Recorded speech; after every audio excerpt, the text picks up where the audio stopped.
Chapter 4. 2 years later. Liliana. Sometimes it felt like I had to prove myself to Father every day. He waited for me to mess up like Gianna had, but I wasn't sure how that was even possible. He never let me out of sight, unless I started something with one of my ancient bodyguards. There was no way I would sully my honor. But Father hadn't forgiven Gianna yet, which was why I hadn't seen her in almost 2 years. She was forbidden from coming to Chicago, and I wasn't allowed to visit New York. If it wasn't for Aria's sneakiness, I wouldn't even have been able to talk to Gianna on the phone. Sometimes even I felt anger toward Gianna because her escape had turned my life into hell. Maybe Father would have been less strict if Gianna had played by the rules. And then there were moments when I admired her for her daring behavior. There wasn't a night when I didn't dream of freedom. I didn't really want to run, but I wished I could carve myself out more freedom in my life. Freedom to date, freedom to fall in love, and be with that person. I didn't even remember how it felt to be in love. Just like Gianna, I hadn't seen Romero in almost 2 years. What I felt for him back then hadn't been love, not even close. It had been admiration and fascination. I knew that now. But there had been nobody else either. Of course, it was hard to meet someone to fall in love with if you went to an all-girls school and weren't allowed to go anywhere alone. The sound of glass shattering downstairs tore me from my thoughts. I jumped off my bed and opened my door. "Mother?" I called. She had been gone all morning. There was no answer, but I could hear someone moving in the kitchen. I crept out from my room and down the stairs. "Mother?" I tried again, when I'd almost reached the door to the kitchen. Still no answer. I pushed the door open and stepped inside. A wine bottle lay broken on the floor. Red wine spilled around it. Mother was kneeling beside it, her cream-colored skirt slowly soaking up the liquid. But she didn't seem to notice. She was staring down at the shard in her palm, as if it held the answer to all of her questions. I'd never seen her like that. I walked toward her. "Mom?" I almost never called her that, but it felt like the right choice at that moment. She looked up, her blue eyes unfocused and teary. "Oh, you were home. Where else would I be?" I wanted to ask, but instead I touched her shoulder and asked, "What's the matter? Are you all right?" She stared down at the broken piece of glass in her hand again, then dropped it to the floor. I helped her to her feet.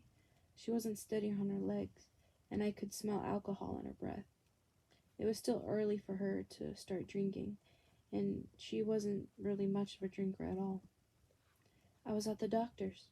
I froze. "Are you sick? What's wrong?" "Lung cancer," she said with a small shrug. "Stage 3. My throat constricted. "But you never smoked. How is that even possible?" "It can happen," she said. "I'll have to start chemotherapy soon." I wrapped my arms around her, feeling helpless and small under the weight of that news. "Does Father know?" "I can't reach him. He didn't answer his phone." "Of course not. Why would he answer a call from his wife? It was probably with one of his mistresses." "We need to call Aria and Gianna. They need to know." Mother gripped my arm. "No," she said firmly. "It'll ruin their Christmas. I don't want them to know yet. There's no reason to worry them. I haven't spoken to Gianna in a long time anyway, and Aria has enough on her plate as wife of the capo. But Mom, they would want to know. Promise me you won't tell them," she demanded. I nodded slowly. What else could I do? 2 hours later, I heard Father come home, and 30 minutes later, Mother's light steps came upstairs, and then the door to the master bedroom closed. She'd been alone. Was Father still downstairs? I left my room and went to his office on the first floor. After a moment of hesitation, I knocked. I needed to talk to him. Our Christmas party would be in 2 weeks, and now that Mother was sick, Gianna should be invited. She and Mother should get the chance to spend some time together and reconcile. "Come in," Father said. I opened the door and poked my head in, half expecting to see him, devastated and crying. But he was bent over some papers, working. I walked in confused. "Has Mother talked to you?" Maybe she hadn't told him about her cancer. He looked up. "Yes, she did. She'll be starting treatment with the best doctor in Chicago next week." "Oh, okay." I paused, hoping for something else from Father, but he watched me without a hint of emotion on his face. I was thinking that Mother needs the support of her family, now more than ever. Of her whole family. Father raised his eyebrows. "And I think we should invite Gianna to our Christmas party. She and Mother haven't seen each other in a long time. I'm sure Mother would be very happy to see Gianna again." Father's face darkened. "I won't have that whore in my house. Maybe Mateo has forgiven her, and even married her despite her transgressions, but I'm not that kind. No, kind definitely wasn't a word I'd use for my father. But Mother needs every bit of support she can get. No, that's my last word." And he growled. "And your mother doesn't want people to know about her sickness. They'd only start to get suspicious if we invited Gianna. We'll act as if nothing is wrong. You won't even tell your sisters or anyone else. Do you understand?" I nodded. But how could I keep that kind of secret from everyone? The house was decorated beautifully for our Christmas party. Everything was perfect. The scent of roast beef and truffled mashed potatoes carried through the rooms. But I couldn't enjoy it. Mother had spent yesterday and the majority of this morning throwing up because of her treatment. With several layers of makeup, you couldn't tell how pale she was, but I knew. Only Father and I knew. Even Fabi didn't have a clue. Adia and Luca arrived only minutes before the other guest. They stayed in a hotel anyway, so it wasn't too hard to keep Mother's state from them. Adia smiled brightly when she saw me and hugged me. "God, Lily, you look so beautiful." I smiled tightly. I had been so excited when I had found the silver dress a few weeks ago, because it made me feel grown up and accentuated my curves in just the right way. But today my excitement over something like a piece of clothing felt ridiculous. Arya pulled away and searched my face. "Is everything okay?" I nodded quickly and turned my attention to Luca, who waited impatiently behind my sister for his turn. He gave me a quick hug. I felt strange to have him greet me that way. "Father is still in his office, and Mother is in the kitchen," I explained. "At least I hope Mother wasn't in the bathroom throwing up again." Luca walked past me, and my gaze landed on Romero, who had been hidden behind Luca's massive frame. My eyes widened at the sight of him. I hadn't expected him to come. Last year, Luca had come alone with Adia. After all, he was more than capable to protect her. "Hello," I said casually, sounding way more composed than I felt. I hadn't gotten over my crush on Romero, but I realized with relief that I wasn't a quivering mess around him anymore. The last few months and weeks had changed me.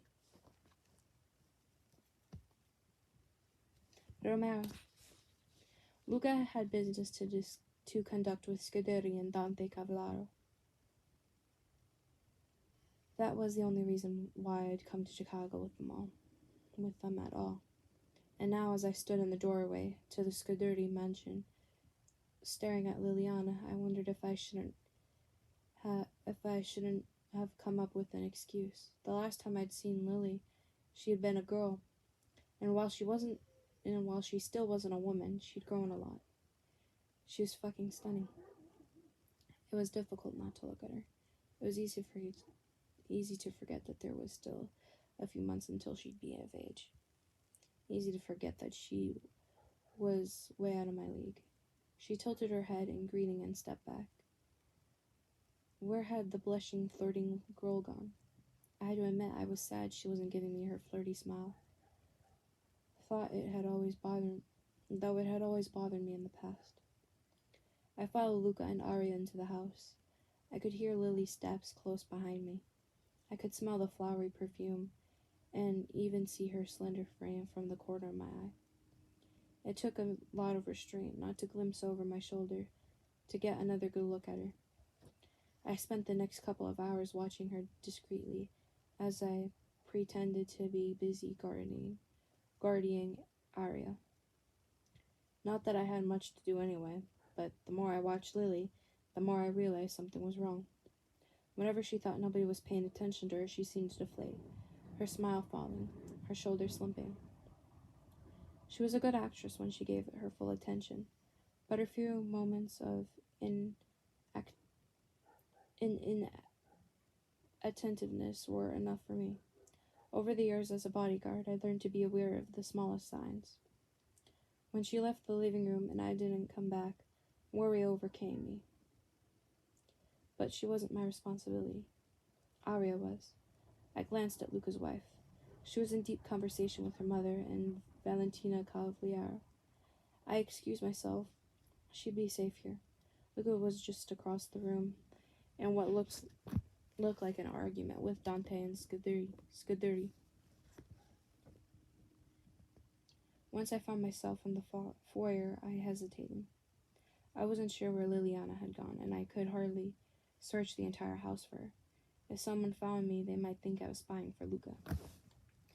A sound from the corridor to my right attracted my attention, and upon making sure that I was alone, I followed it until I caught sight of Liliana. She leaned against the wall. Her head was thrown back, her eyes closed. I could tell she was trying to keep it together.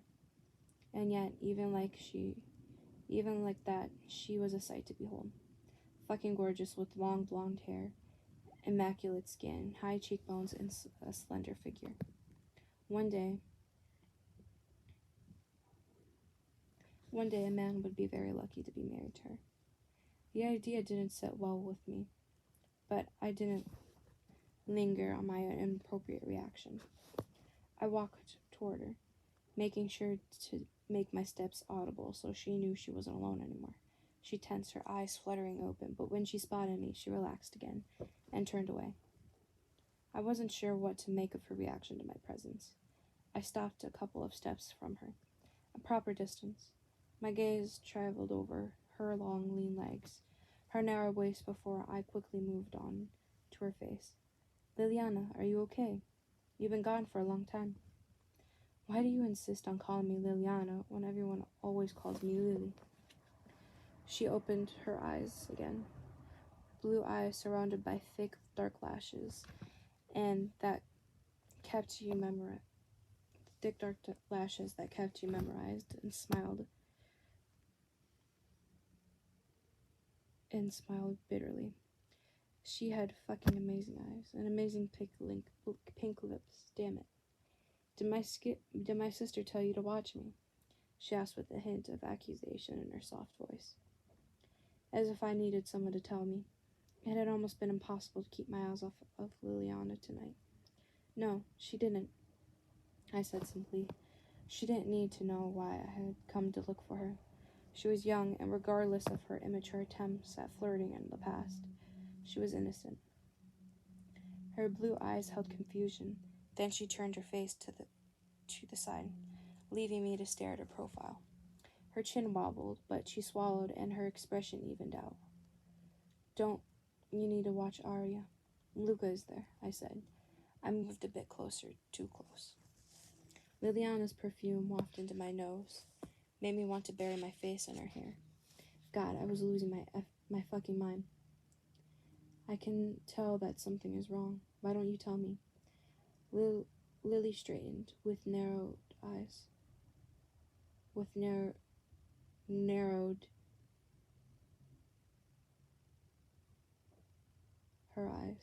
Narrowed her eyes. Why? I'm not your responsibility, and last time we saw each other, you didn't seem to like me very much. Was she still mad at me for stopping Her from kissing me at her birthday party more than 2 years ago? What kind of man would have returned that kiss? Maybe I can help you, I said instead.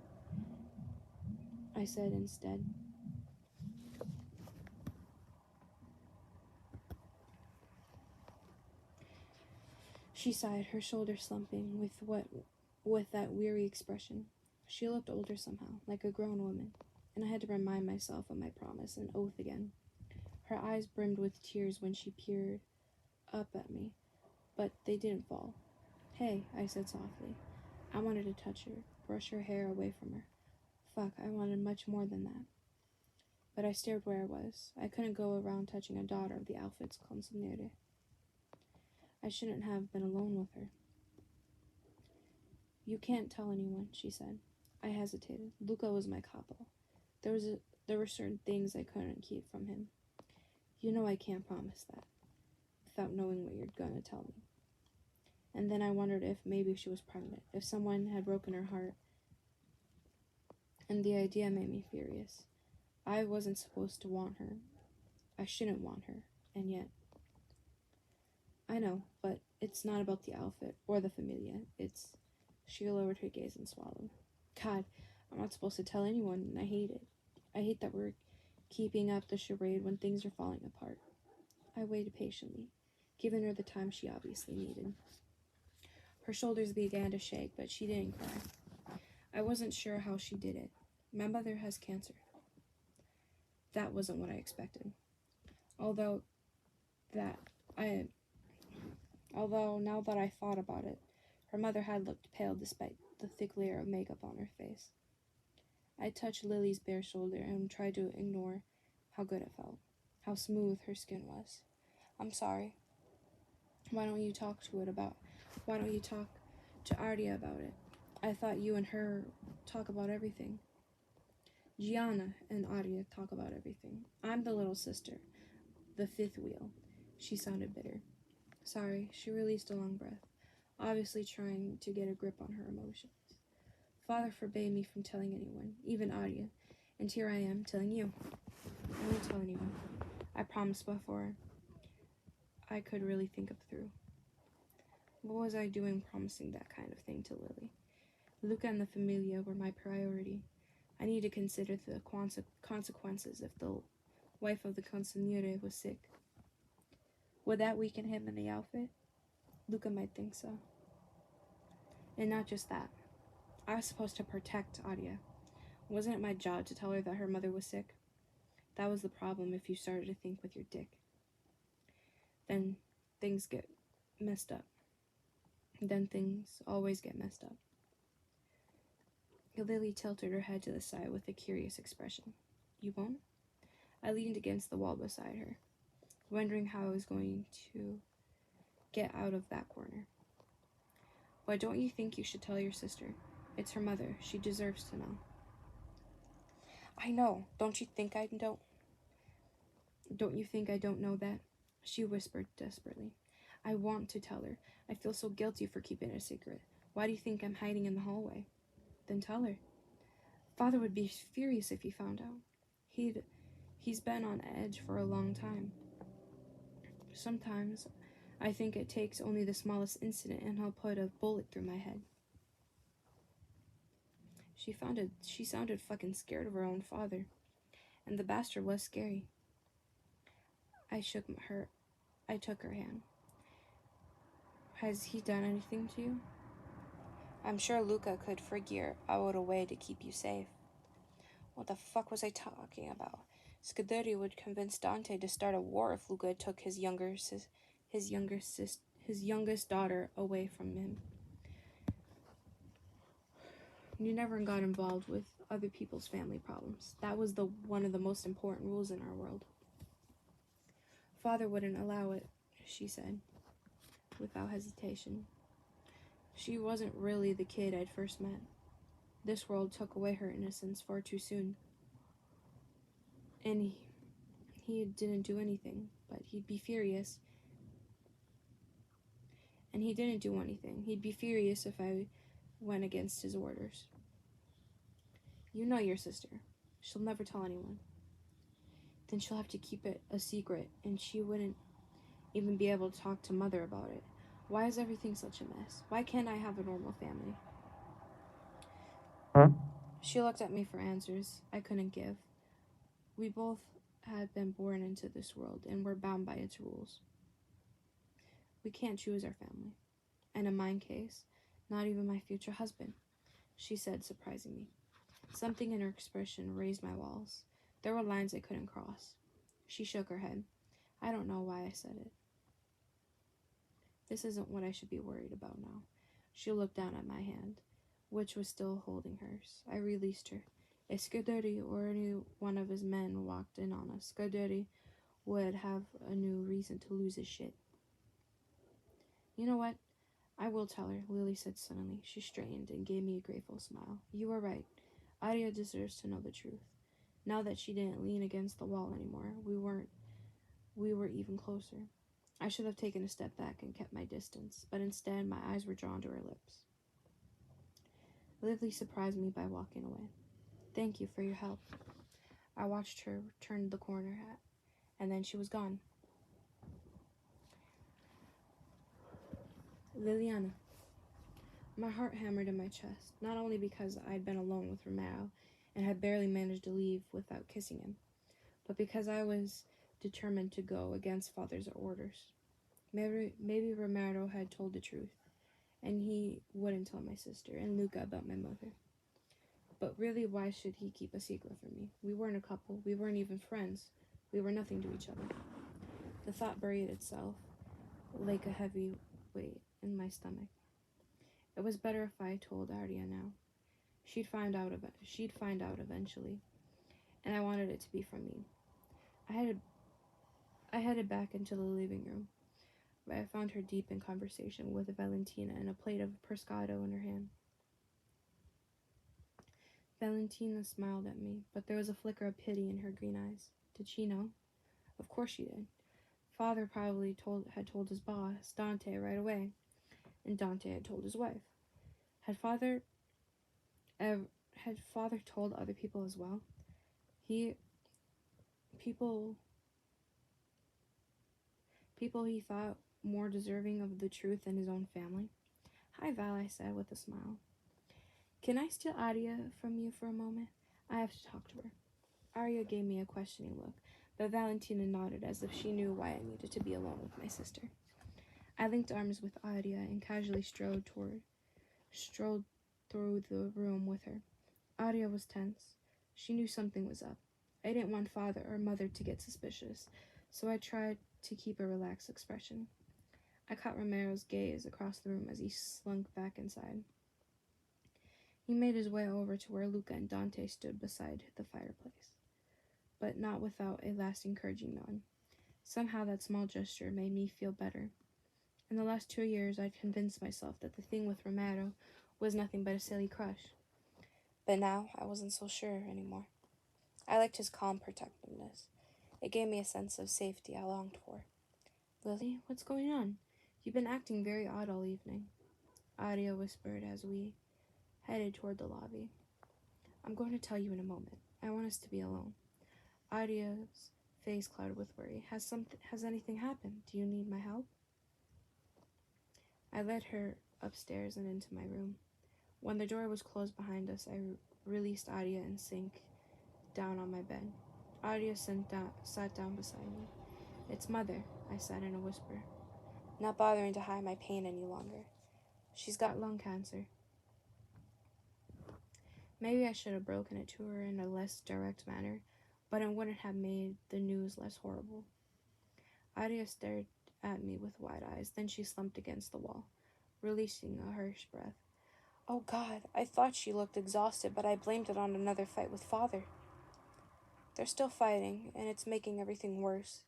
Aria wrapped her arms around me, and for a moment we held each other in silence. Mother hadn't always been as caring and loving as a mother should be. But we loved her despite her flaws. Why hasn't she told me? Father doesn't want anyone to know. He actually forbade me from telling you. Aria pulled back, blonde eyes drawn together. He forbade you? He wants us to keep up appearances. I think he's embarrassed by Mother's sickness. I hesitated. That's why I didn't tell you right away. I didn't want to. I didn't know what to do, but I talked to Romero, and he convinced me to tell you. Aria searched my face. Romero, I shrugged. Will you tell Gianna when you're back in New York? Of course, Aria said. I hate that she can't be here, she sighed. I want to talk to Mother about it. She needs our support. But how can we give it to her if we aren't supposed to know? I didn't know. I hate how Father's acting. He's so cold towards her. You're so lucky, Aria, that you have a husband who cares about you. Her face transformed at once. It always did if I mentioned Luca. Love. She found it. I know. One day you'll have that too. I really hope she was right. Life with someone like my father would be hell I couldn't survive.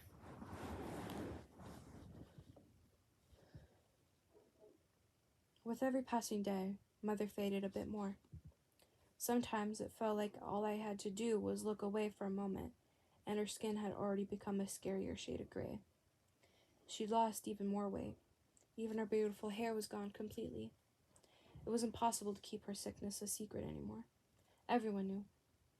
When other people were around, Father played the doting and worried husband, but when we were alone, he could barely stand Mother's presence, as if he worried that she was infectious.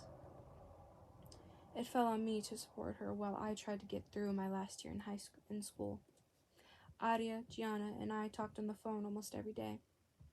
Without them, I couldn't have survived. And at night, when I lay in the dark, I couldn't sleep from worry and fear.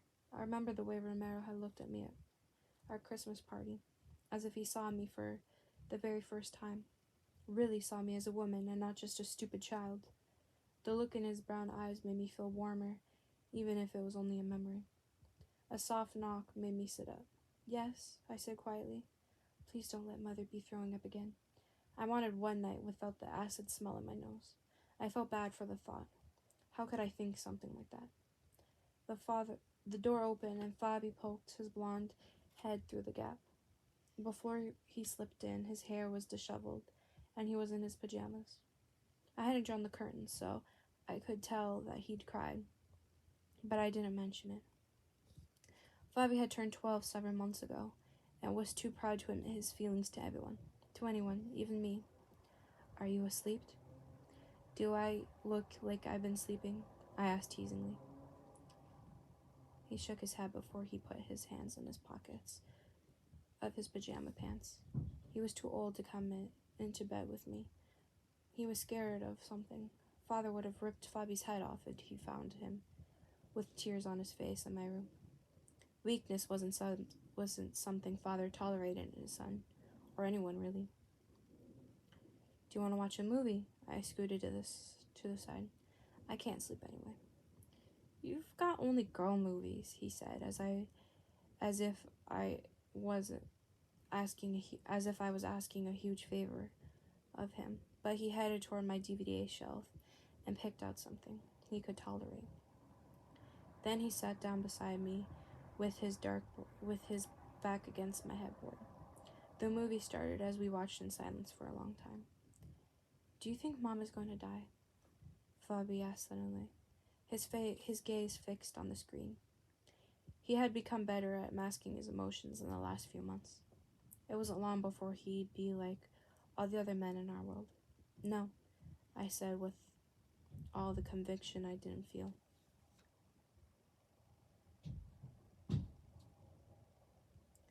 My 19th birthday was today, but there would be no party, no birthday cake, no sung happy birthday.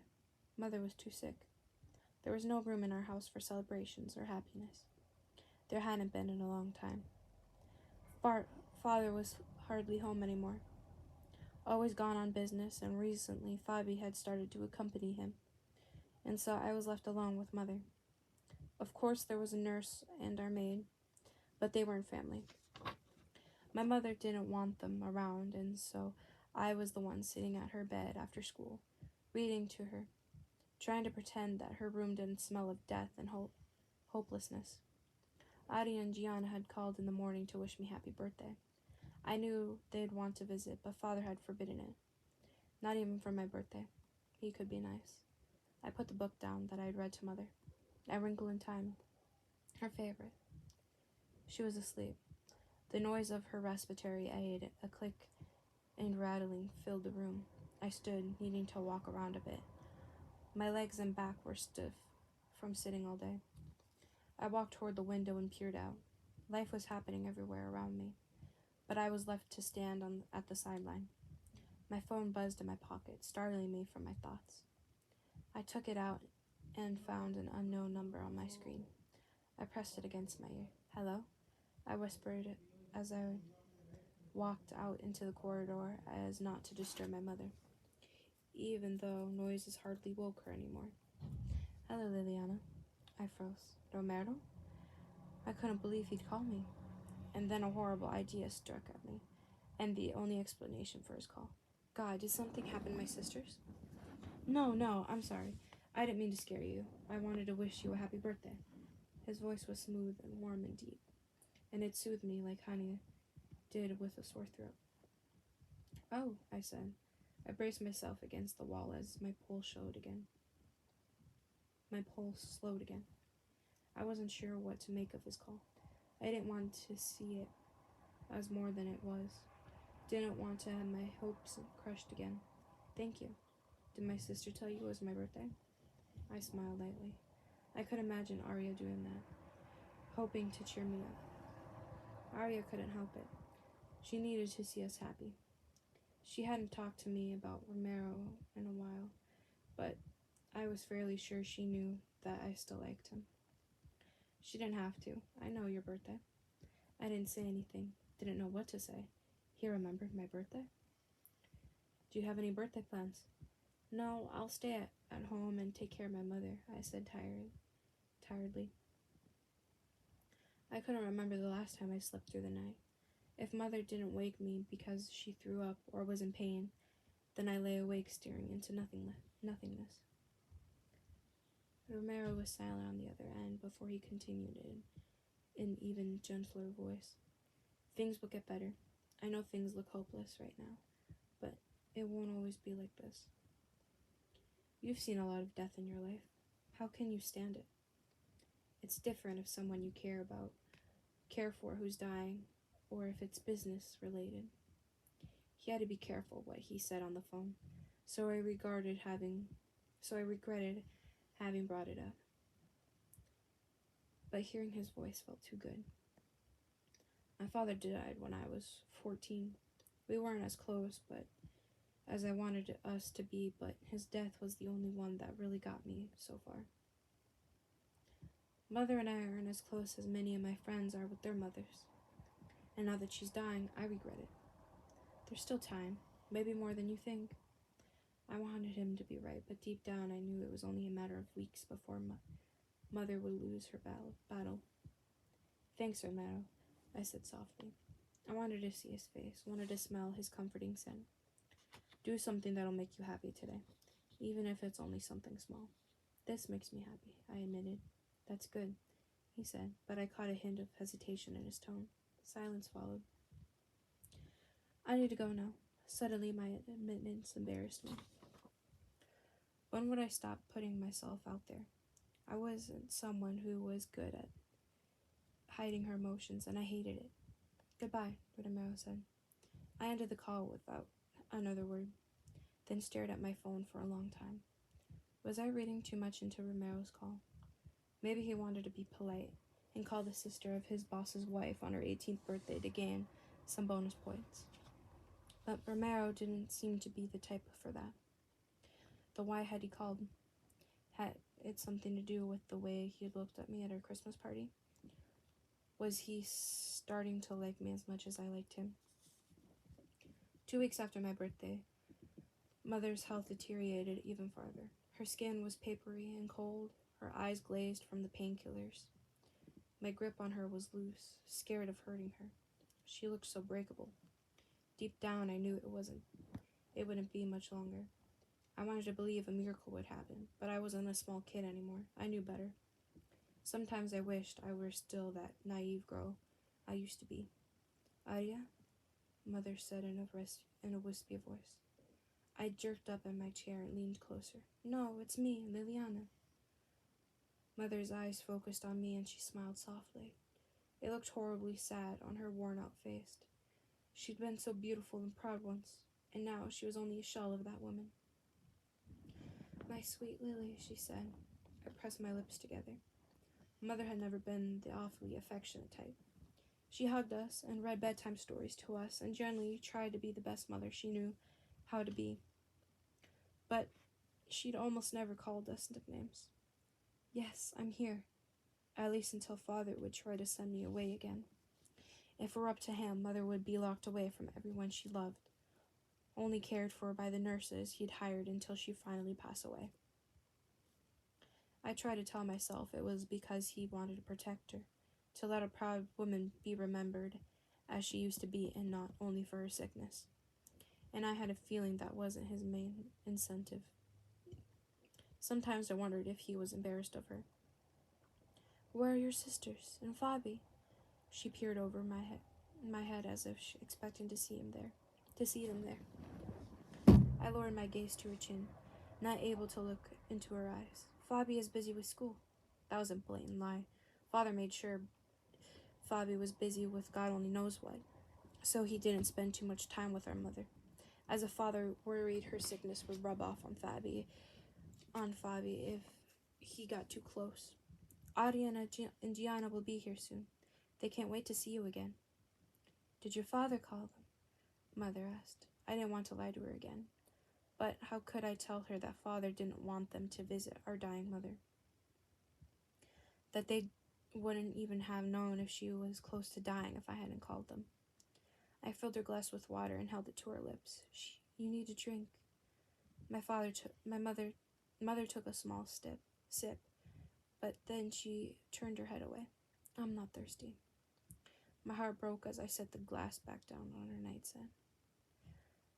I searched for something to talk to my mother about. But the thing I really wanted to tell her about, my crush on Romero, was something I couldn't trust her with. Do you need anything? I could get you some soup. She gave a small shake of her head. She was watching me with a strange expression, and I was starting to feel uncomfortable. I wasn't even sure why. There was such a look of forlornliness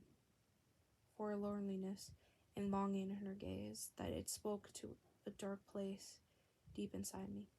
God, I don't even remember how it was to be young and carefree anymore. Carefree? I hadn't felt carefree for a long time. There's so much I wanted to do, so many dreams I had. Everything seemed possible. Her voice got stronger as if the memory drew energy from somewhere deep inside of her body. You have a beautiful house and many friends and children who love you, I said, but even as I said it, I knew it was the wrong thing to say. And I hated this feeling of always doing the wrong thing, of not being able to help. I do, she said with a sad little smile. Slowly it faded away. Friends who don't visit. I couldn't deny it, and I wasn't even sure if Father was why they stayed away, or if they really never cared about my mother in the first place. I opened my mouth to say something, another lie I'd feel guilty for later, but Mother kept talking. A house that was paid for with blood money. Mother had never admitted that Father was doing horrible things for our money, and I had never gotten the impression that she cared much either. Money and luxury were the only things Father had always given freely to her and us. I held my breath, half curious and half terrified of what she would say next. Did she regret having had kids? Were we a disappointment for her? She patted my hands. And you kids, I should have protected you better. I was always too weak to stand up for you. You did everything you could. Father would have never listened to you anyway. No, he wouldn't have, she whispered. But I could have tried harder.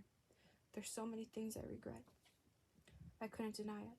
I'd often wished that she had stood up for us, especially for Gianna, when Father had lost it again. But there was no use in taking her and making her feel bad for something that couldn't be changed. The only thing, this life, you only have this one life, Lily. Make the best of it. I wish I had done it, and now it's too late. I don't want you to end like me, to look back at life full of missed opportunities and lost dreams. Don't let life pass you by. You are braver than me. Brave enough to fight for your happiness. I swallowed, stunned by her passionate speech. What do you mean? Before I married your father, I was in love with a young man who worked in my father's restaurant. He was sweet and charming. He wasn't part of our world. I glanced toward the door, worried Father would overhear us, as if that could happen, as if he would actually set foot into this room. Did you love him? Maybe, but love is something that develops with time, and we never got the chance. I could have loved him, very much. I'm sure of it. We kissed behind the dumpsters once. It was cold outside and it smelled of garbage, but it was the most romantic moment of my life. A sweet smile was on her face, an expression I'd never seen on my mother before. Pity squeezed my heart tightly. Had Father never done anything romantic for her? What about Father? Your father, she trailed off. She took a few shrugging breaths. Even with the help of the oxygen tank, she was struggling to breathe. He didn't have time for romance. He never had.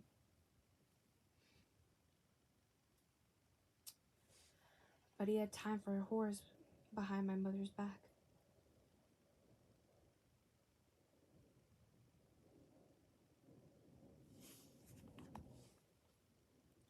Even I knew about them, and I usually was the last person who got wind of these kinds of things. I never heard about him say a kind word to my mother. I'd always assumed he could only show affection behind closed doors. But now I realized he probably never did. The only thing he ever did was to buy her expensive jewelry. Don't get me wrong, I respect your father. But you don't love him, I finished.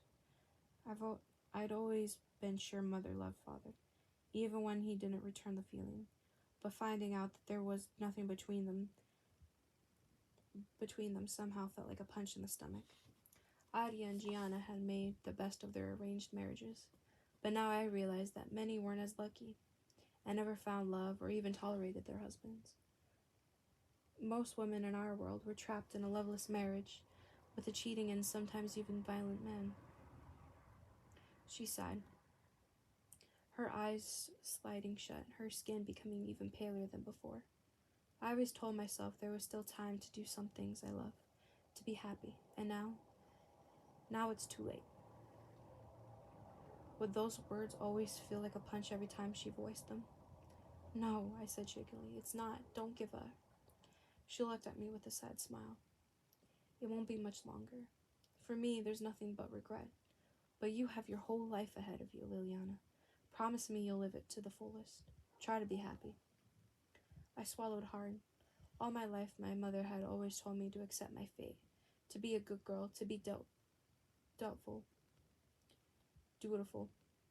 I wanted to marry for love. You should, she whispered. Father won't allow it. He'll find someone for me, won't he? Audie and Gianna made good matches.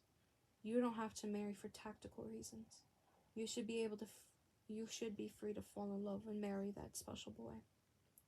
An image of Romero popped into my head, and a swarm of butterflies filled my stomach. I remember that look, Mother said softly. There is someone, I blushed. It's silly. He isn't even interested in me.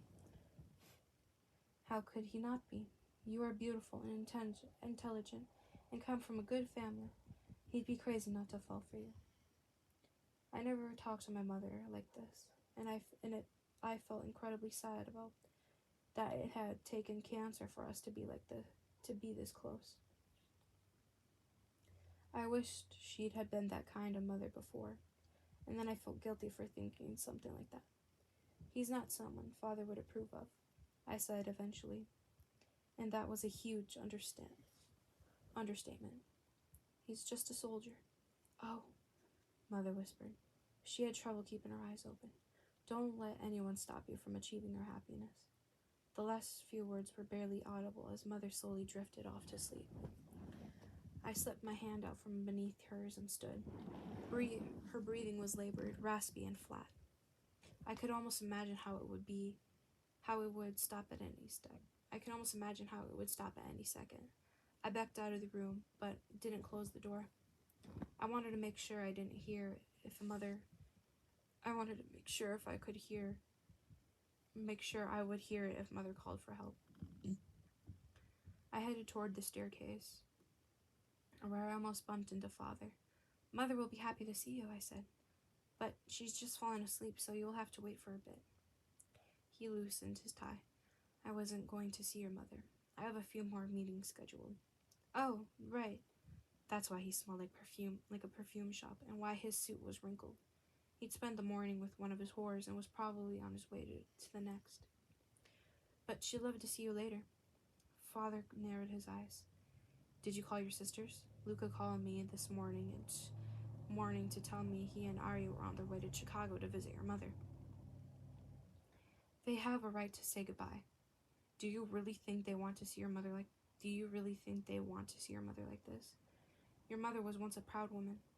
If she were still in her right mind, she wouldn't want anyone to see her in this pitiful state. Anger bubbled up. You're embarrassed by her, that's all. He raised a finger in warning. Careful. Don't take that tone with me. I know you're under a lot of pressure, but my patience is running thin at the moment. I pressed my lips together. Are Arya and Luca still coming, or did you forbid them from visiting? I didn't mention that Gianna would be visiting as well.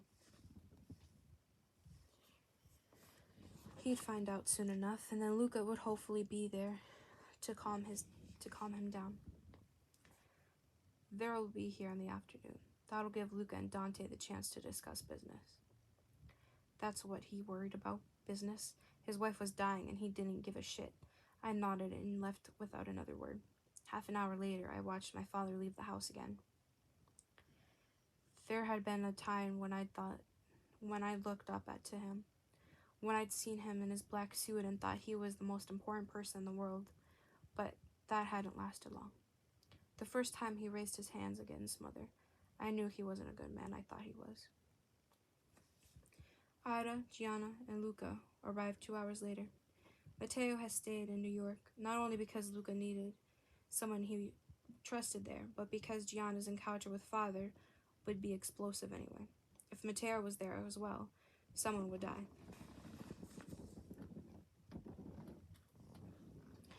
Adia and Gianna hugged me tightly in greeting. How are you? Gianna asked. I shrugged. I didn't know. It was hard to see Mother so weak. I don't know. It's hard to see Mother so weak.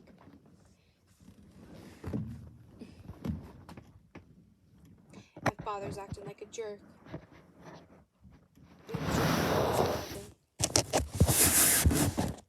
Gianna muttered.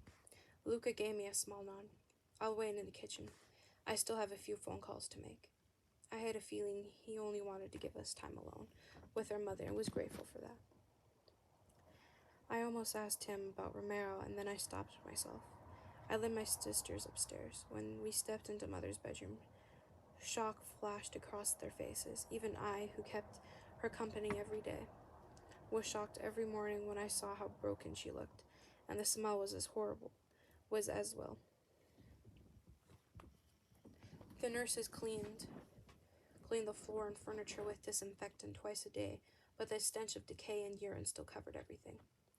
It even seemed to cling to my clothes and skin, and clogged my nose when I couldn't sleep at night.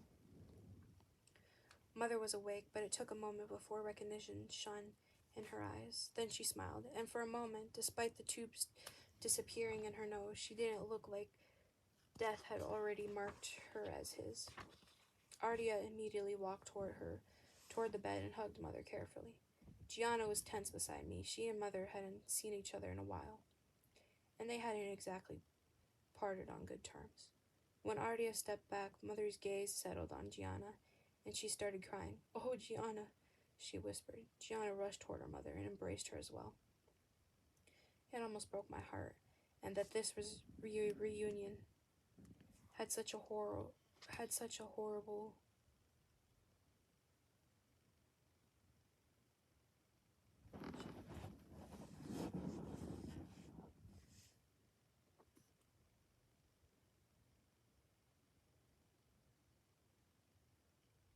A horrible reason.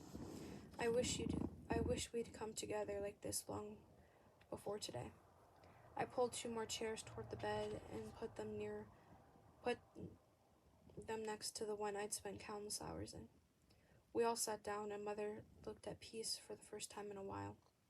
I let Adia and Gianna talk and listened. Gianna leaned over to me when Adia told Mother about a new exhibition in New York. "Where's Fabi? Shouldn't he be home?" "Father always has someone pick him up from school, and then I don't see him until dinner." "Is he inducting Fabi already? Fabi's way too young for that bullshit." "I don't know. It's difficult to talk to Fabi about it. He doesn't tell me everything like he used to. He's changed a lot since Mother got sick. Sometimes I don't recognize him. The mod changes them all. It sucks the good out of them," Gianna murmured. "Look at Mateo, Luca, and Romero. They aren't all bad." Gianna sighed. "They aren't all good either." "Far from it. With Fabi, I knew how he used to be before the rottenness wormed its way into him. But with Luca and Mateo, I always knew them as made men. So it's difficult. So it's different."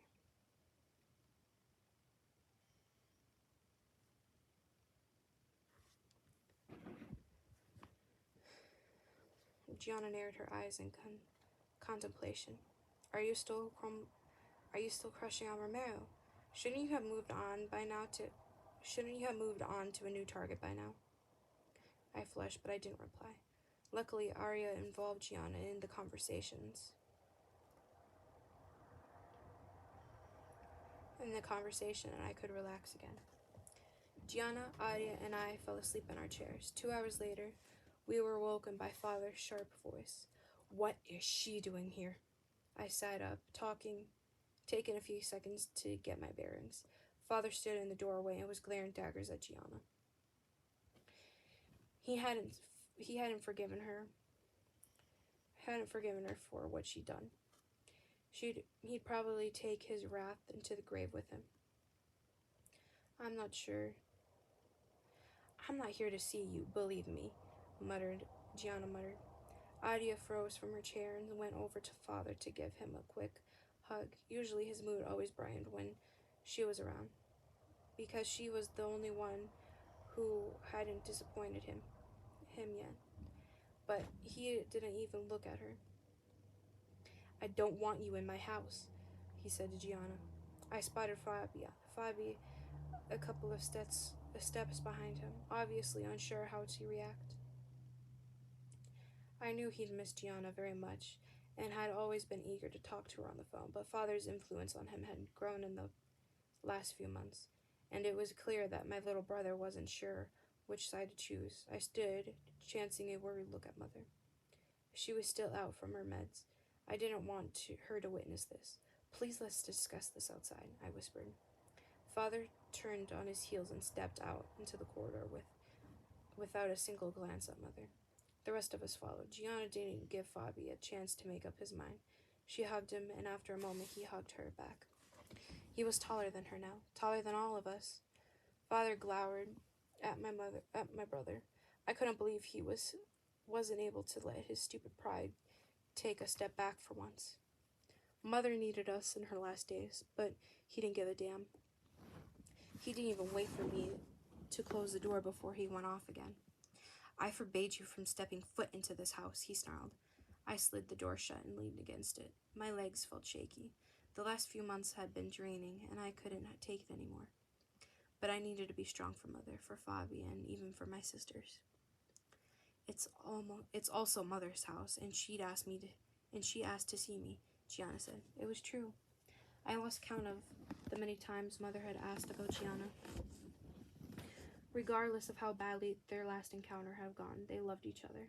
Father drew up to his full height. I paid for this house, and my word is law. Don't you have any respect for the wishes of your dying wife? Gianna hissed.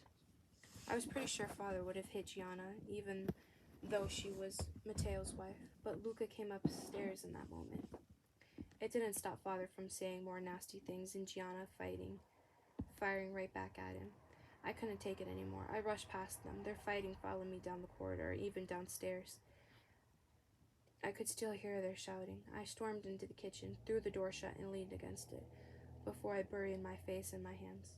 The tears I'd been fighting for so long pressed against my eyeballs. I couldn't hold them back. A noise made me look up. Romero stood at the kitchen counter and was watching me over his coffee cup. I cringed in embarrassment and quickly tried to wipe my cheeks clean. I'm sorry, I said. I didn't know someone was in here. I didn't even know Romero was here at all, but I shouldn't have been surprised. Since Matteo had stayed in New York, Luca needed someone who could keep an eye on my sisters when he was busy. This is your home, he said simply. His eyes were kind and understanding. I had to look away or I'd really start bawling, snot and sobs and all. And that was the last thing I wanted. It used to be, I whispered. I knew I needed to keep my mouth shut, but the words kept coming. But now it feels like I'm trapped. There's nothing good anywhere.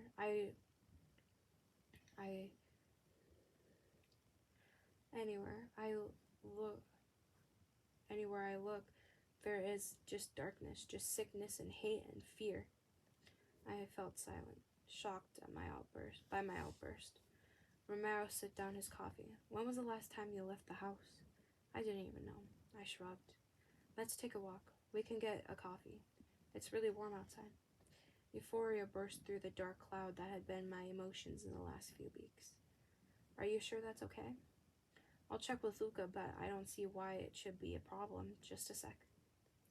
I stepped aside so he could walk by. His delicious aftershave entered my nose as he passed me, and I wanted to press my nose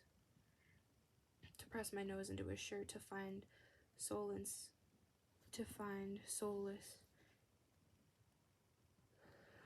in his scent. My eyes followed him, traced his broad shoulders and narrow hips. Mother's words shot through my mind again. Maybe happiness wasn't as far away as I thought. But Meadow, I shouldn't even consider being alone with Lily. Not now, not ever. Not when I couldn't stop noticing how grown up she looked. She wasn't the little girl I'd first met. She was a woman in marriable age now. But she was out of my league as far as her father's standards. I was one of the biggest fighters in New York. Only Luca and Matteo were as good with the knife and gun, and I wasn't exactly penniless, but I definitely wasn't mob royalty and couldn't afford a penthouse like Luca's. I wasn't even sure why the fuck I was thinking about those kinds of things now. I wasn't going to ask for Lily's hand. Not now, not ever. And at this time there were more important things to take care of. I climbed the stairs, following the sound of arguing. Gianna and her father were at her father were arguing at it again, and Luca seemed to try to keep them from ripping their heads off. Only problem was that he looked like he was close to losing his own shit. I walked toward them, and Luca gave me an exasperated look. Scuderia was a pain in the ass, and Luca wasn't the most patient person on the planet. A bad combination. He came toward me. I'm going to lose my fucking mind if Gianna and her old man don't stop fighting. Lily is taking it badly. She'd had to witness her mother's deterioration for months now. I want to take her out for a walk and a coffee to take her mind off things. Luca scanned my face with an expression I didn't like one bit. Sure, but I really don't need any more problems. Things between New York and Chicago are already shaky. I won't do anything that'll hurt our relationship to Chicago. Luca nodded, but didn't look convinced. He glared He glanced back to Skiduri and his 2 daughters. I better be back before dinner. Then Skiduri doesn't have to know Liliana ever left the house. The bastard hardly pays attention to anything, least of all that girl.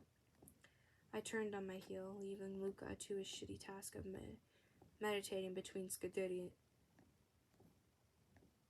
and Gianna. Lily sat on the kitchen table when I entered the room, but quickly rose, a hopeful expression on her gorgeous face. Gorgeous.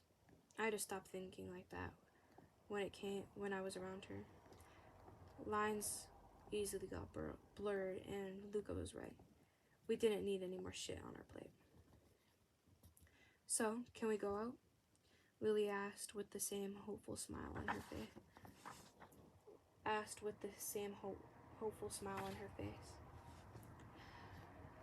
I stopped more than an arm's length away. Yes, but we need to get back before dinner.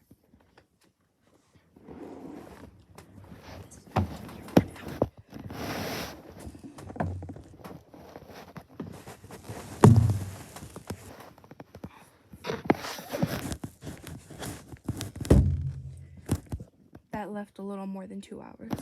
A hint of disappointment flickered in her eyes, but it was gone quickly. Then let's go. We stepped out of the house, and Lily stopped on the sidewalk and tilted her head up with a blissful expression. Sunrays cast on her face and a soft glow. This feels so good, she said softly. I know so many things that feel even better. How would her face look in the throes of passion? It was something I'd probably never find out. I didn't say anything, only watch her as she soaked in the sun. She blinked up at me with an embarrassed smile. Sorry, I'm wasting time. We were supposed to have coffee and not stand on the sidewalk all day.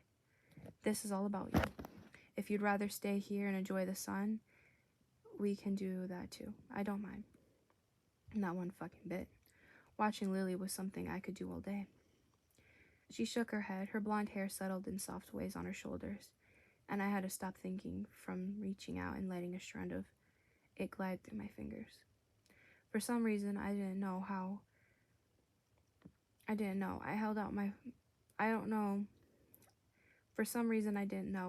arm for her. She hooked her arm through mine without hesitation. A grin twisted her lips as she peered up at me. Damn it, I led her down the street. Do you know a nice cafe? I've been in Chicago plenty of times in the last few years, but I'm not that familiar with the culinary scene. Just a 10-minute walk.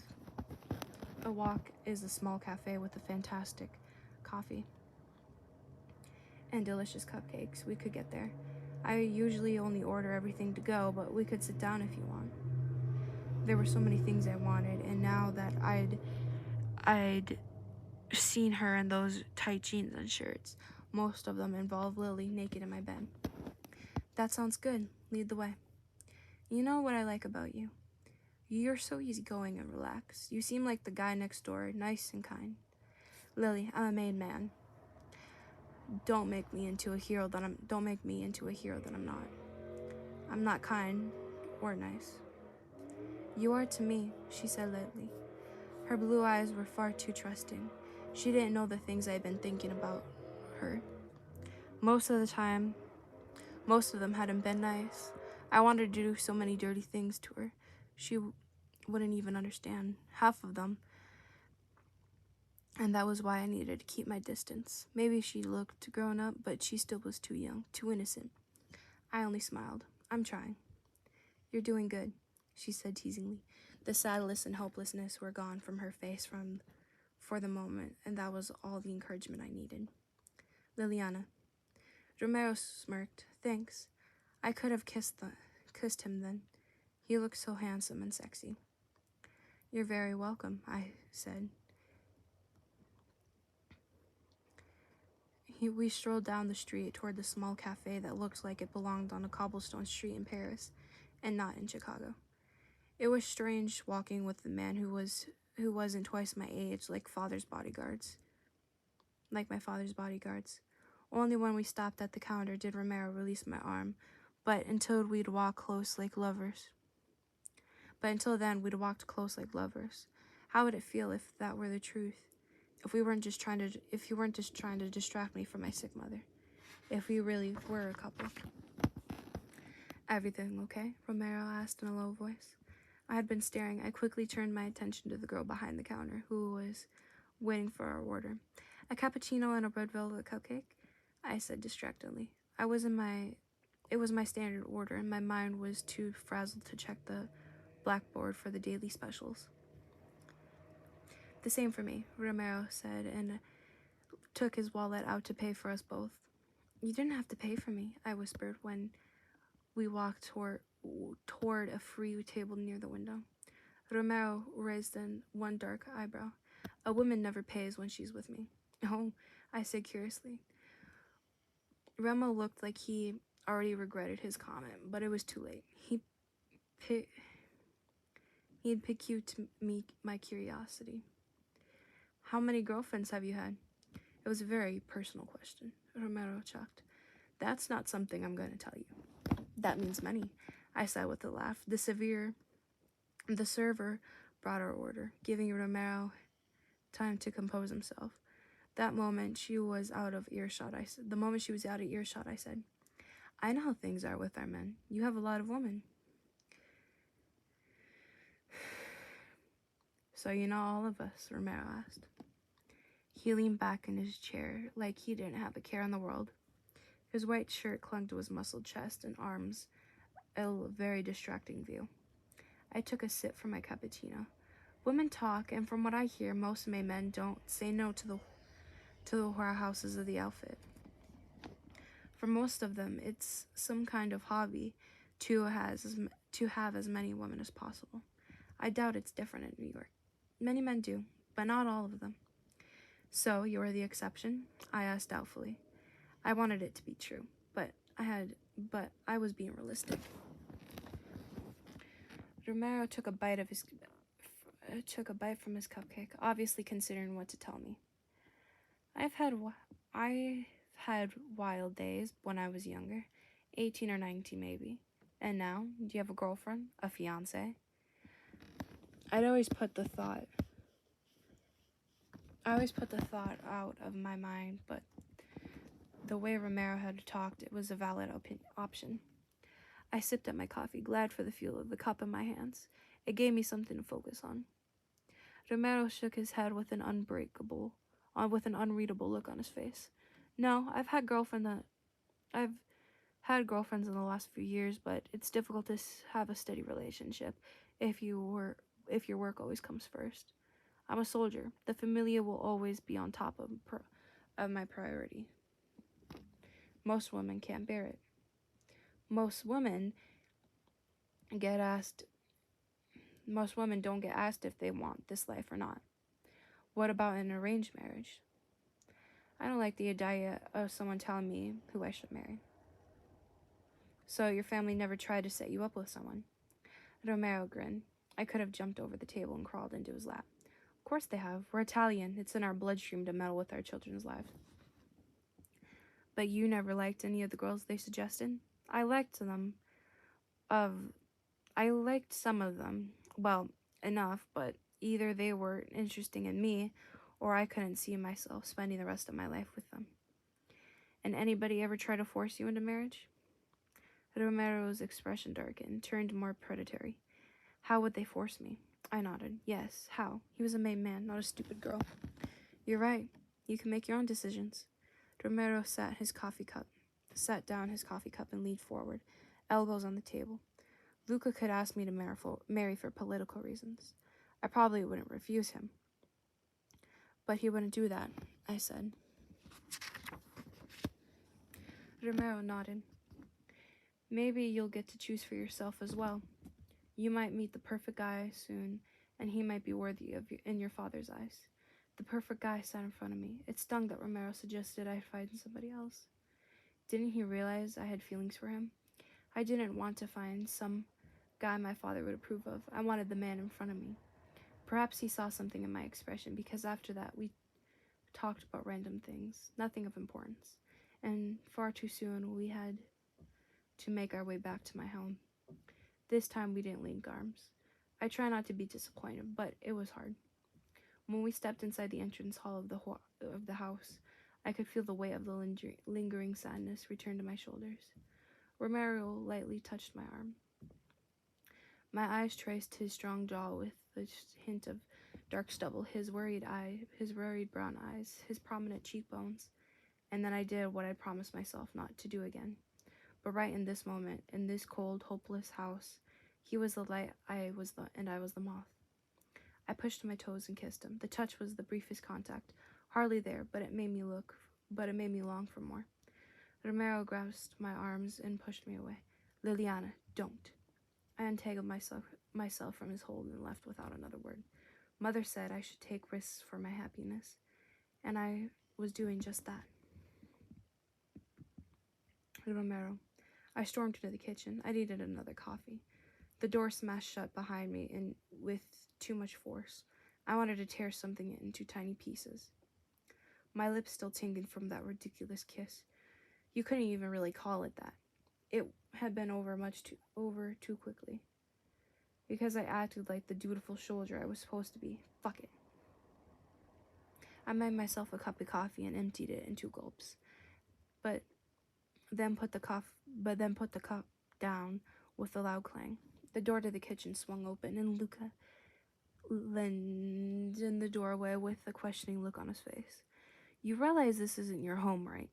I don't think Scuderi appreciates you destroying his expensive marble counter. The corners of his mouth twitched in an almost smile. I relaxed against the kitchen island. I don't think Scuderi even knows where his kitchen is. Where is he anyway? It's suspiciously quiet in the house. I thought he and Gianna would never stop fighting. His expression darkened. They would still be at it, but Scuderi left to meet for a meeting, which I'll have to do soon as well. Dante and I are going to discuss the Russians tonight at some Italian restaurant he loves. I assume I'll stay here to keep an eye on the women, I said tightly. The idea of being around Lily all evening worried me. Luca came up to me. Do I have to worry about what went on between you and Liliana while you were gone for coffee? Do I even want to know? I glared. Nothing happened, Luca. You know me. I'm a good soldier. You are also a guy with a dick, and Liliana is a gorgeous girl who's been flirting with you for years. Sometimes that can lead to unfortunate accidents. I released a long breath.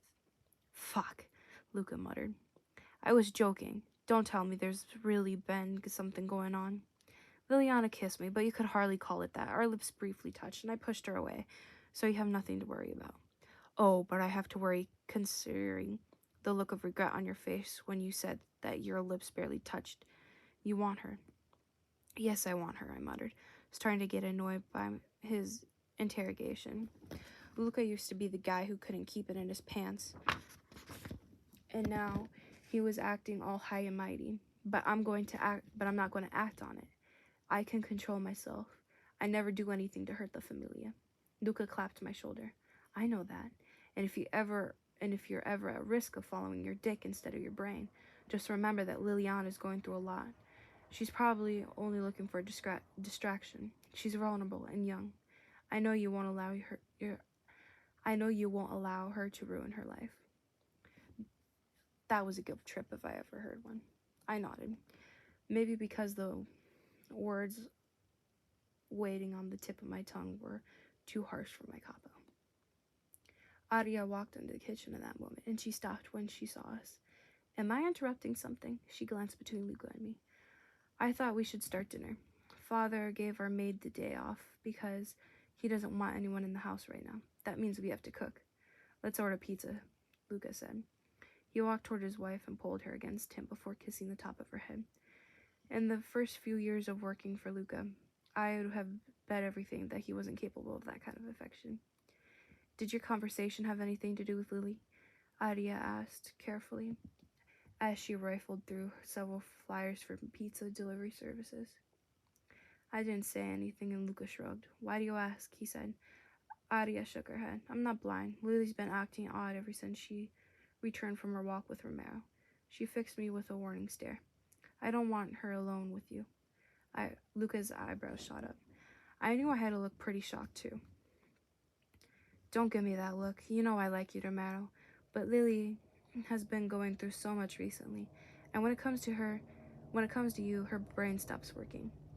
I don't want to have to worry about her.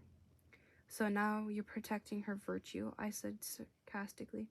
Hey, Lucas said sharply. Don't take that tone with her. Adia shook her head. No, it's okay. I'm not protecting her virtue. I just don't want her to get hurt. You have younger sisters. Don't you want to keep them safe? I do, I said, and I would never do anything that'll hurt Lily. But I respect your wishes. I won't be alone with Lily from now on.